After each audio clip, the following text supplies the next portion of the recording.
민주당의 내란 프레임에 대해서 국민의힘은 오히려 내란으로 같이 역공을 가야 된다 이런 말씀인데 최한 평론가께서 하실 말씀 좀 있을 것 같고 거기에 덧붙여서 김문수 후보가 대통령이 되면 윤석열 전 대통령이 상황이 될 것이다. 이 근거는 어디에 있습니까? 이른바 아바타라는 것인데요. 그 아바타부터 말씀을 드릴게요. 사실 지금 김문수 후보가 작년만 해도 대통령 후보로 나설 거라고 생각하는 사람이 별로 없었을 겁니다.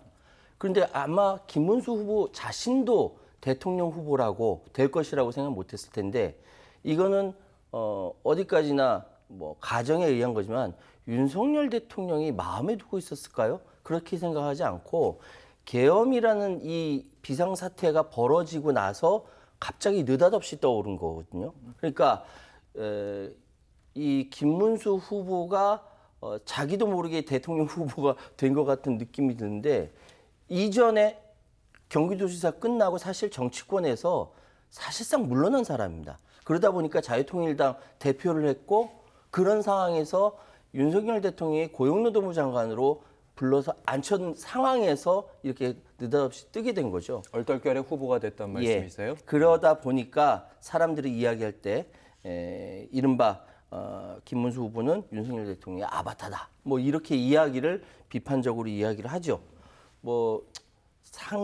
자신이 인정하든 인정하지 않든 사람들의 인식이 그러니까. 그리고 아까 말씀하셨던 내란 관련된 이야기를 잠깐 말씀드리자면은 맞습니다.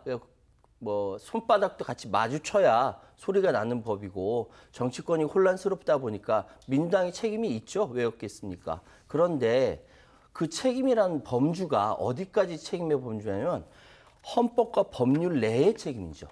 그런데 윤석열 대통령은 명백하게 이 부분에 대해서 헌법과 법률을 위반해서 친위 쿠데타를 벌인 거죠. 이 친위 쿠데타를 벌인 것에 대해서 국민들이 분노하는 겁니다. 그리고 여기에 대해서 국민의힘이 내란이라고 이야기하는 것에 대해서 제대로 반박을 못하는 것은 그 내란 프레임으로 빨려 들어가면 선거에서 틀림없이 지게 되니까 더 이상 얘기를 하지 않는 거예요. 그래서 우리 김민수 대변인께서 막 이렇게 얘기해도 아마 국민의힘에서는 그거 프레임에 들어가지 않으려고 하는 것 같은데 어쨌든 방금 말씀하셨던 정치권의 혼란에 민주당의 책임이 있다라는 부분은 부정할 수 없는 사실입니다. 그러나 헌법과 법률이 정한 탄핵이라는 그 범주 안에서는 이 부분은 이제 이재명 대표도 그때 한국경제 정규재 전 고문하고 이야기할 때도 사과까지 했고 그러나 민주헌정 질서를 뛰어넘는 이런 비상사태까지 했던 부분에 대해서는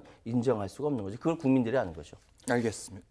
빨리 하기에는 오늘 주제들이 많아서 방금 말씀 최유한 평론가께서는 이제 둘 다 권한을 사용한 건 맞는데 한쪽은 헌법을 넘어서 권한을 쓴 것이다 이런 말씀했습니다. 결론적으로 이제 윤석열 전 대통령 얘기를 할 수밖에 없는 부분이 이번 대선에 대한 부분, 윤석열 전 대통령 평가 그리고 이재명 후보에 대한 평가가 주요 변수이고 주목도가 높은 부분이다. 이 부분 다시 확인했습니다.